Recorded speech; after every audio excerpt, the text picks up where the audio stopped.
Hey! Hello! Hello, hello, hello, hello! Long time no see! I'm still alive!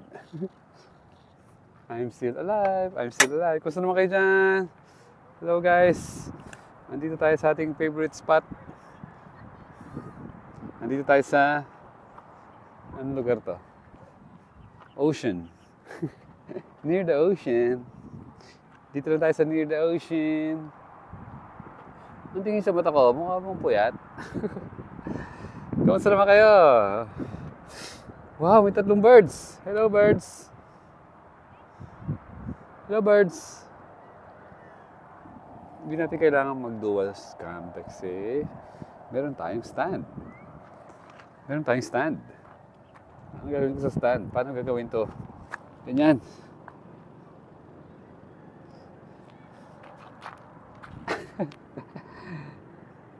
Bago tayong look. Uy! Muntik nang hindi tumayo. You know, ang ganda ng view. Okay. Bago tayo magkaroon ng matinding another journey na malayo, makakapag-vlog tayo na maayos.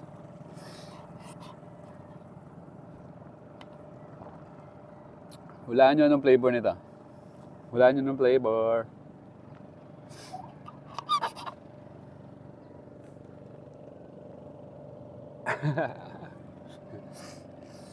First time ko itong tikman. First time ko makatikim ng strawberry shake. Okay, kailangan kita yung bike. Happy po tayo ngayon kasi meron pong bagong upgrade ang ating bike. Nakita niyo po, ibang klase na ang gulong natin. Ay, yung wheel. Ano pala, yung rim. Ano na siya, kamukha na siya nung bike ko sa Cebu. Naalala niyo yung bike ko sa Cebu? Ayun na. Natupad na siya. Para kasing magandang tingnan sa malayo, yung may ganyan yung wheel. Yung parang may silver.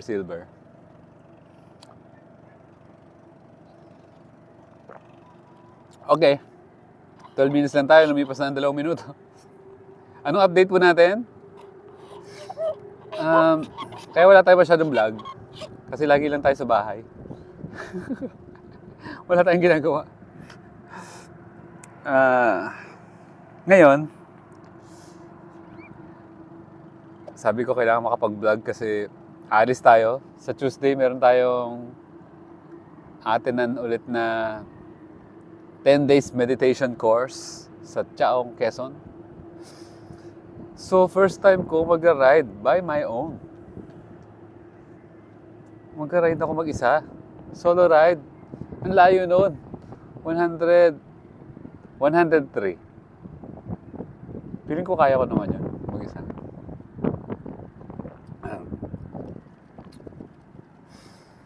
So, alis ako. Plano ko umalis ng mga 3:00 na madaling araw. Mga ganun. 2:00.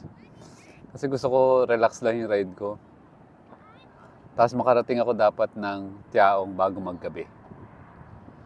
Itatest ko yung sarili ko kung kaya ko mag-journey ng ganung kalayo ng... Siguro naman alis ako dito na 3. Siguro naman mga after lunch. Nandun na ako sa Tiaong. Ewan ko lang kung may sasama sa akin.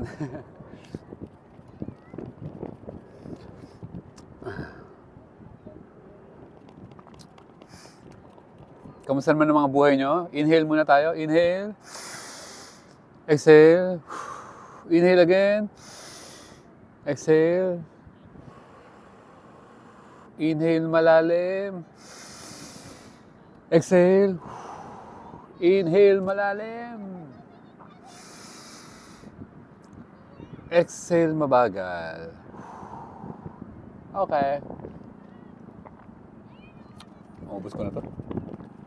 Maasim lang siya. Hindi ko siya pinalagyan hindi ko pinalagyan ng asukal. Kaya, natural taste lang siya. And malamig.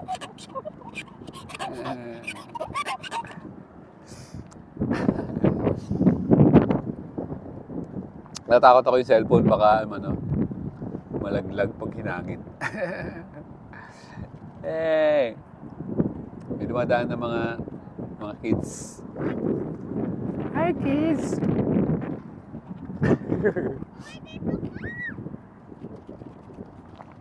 Doon kayo sa maraming tao doon para marami kayong mabenta. Bakit? Nakapaa ka lang kasi.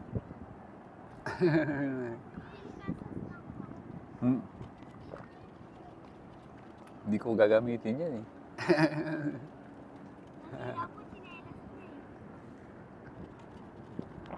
Maganda yung grounding. Nakatsinelas sila. Dito, tapak din tayo sa lapag. Tapak tayo sa lapag para grounding. Lumipas lang 6 minuto. Ano bang update natin? Ang update po natin, busy tayo magpagawa ng bike. Kahapon nag-ride tayo, pumunta tayo ng Trece Martires. Pinunta natin si Kahan. Nag-enjoy naman tayo sa ating pasyal. Umalis tayo ng parang alas 9 pa lang ng umaga. Wala na ako sa bahay. Nakauwi ako alas 9 na rin ng gabi.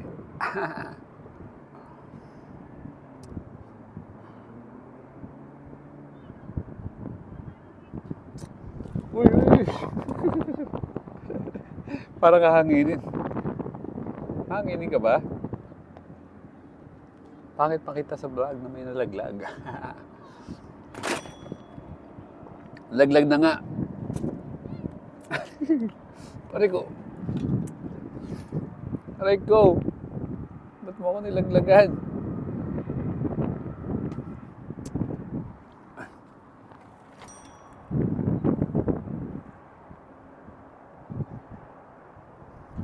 Okay.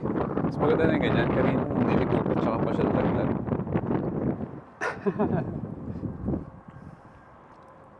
Ang sakit sa paa. Ang tutulis ng bato. Hindi yata ito ang tamang grounding. Aray ko.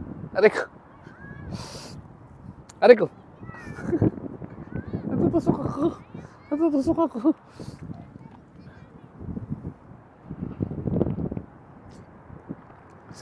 Okay.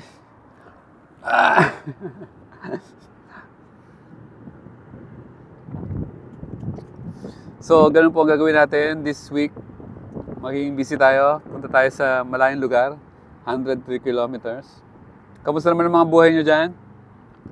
Comment lang kayo kung meron kayong mga gusto maging topic.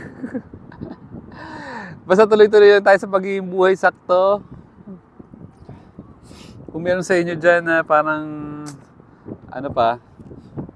aray ko. Ayoko na magpaa. Masakit sa paa. Sakit sa paa. Tulis ang mga bato. Ganyan na lang. Okay. Ang sakit sa paa. Yan na, ubos na po lang yung ating buhay sakto strawberry shake.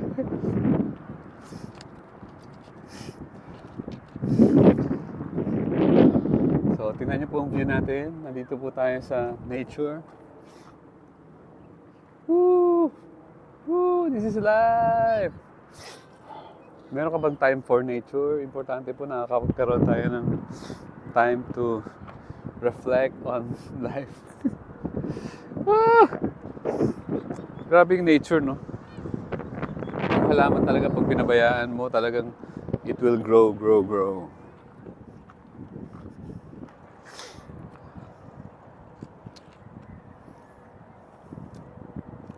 So, paano maging buhay sakto?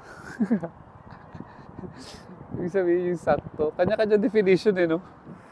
Yung iba, basta na-enjoy mo yung life. At nagagawa mo lahat ng gusto mo in your own time. Paano yung mga busy? Paano yung mga nagtatrabaho? balance time, kailangan meron kang um, more more time para sa talaga mga important things.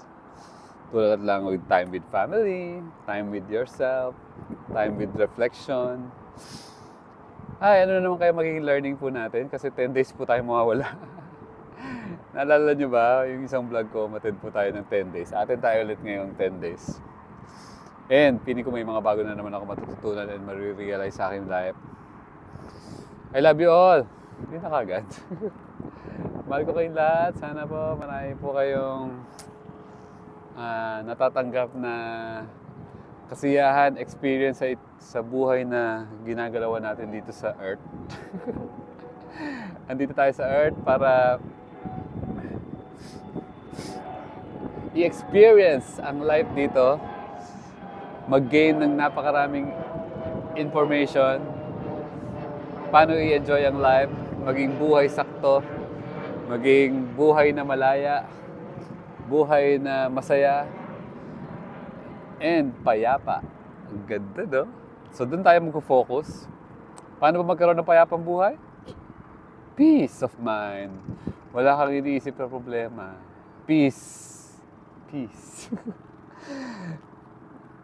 Freedom, malaya, nagigising ka kung ano oras mo gusto.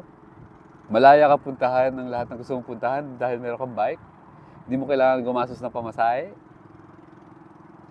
And happy. Masaya. Masaya tayo sa ating mga buhay dahil ito, simple life. Hindi masyadong komplikado. Nakakahinga ka ng fresh air. Ini-enjoy mo ang life. Okay? I love you all.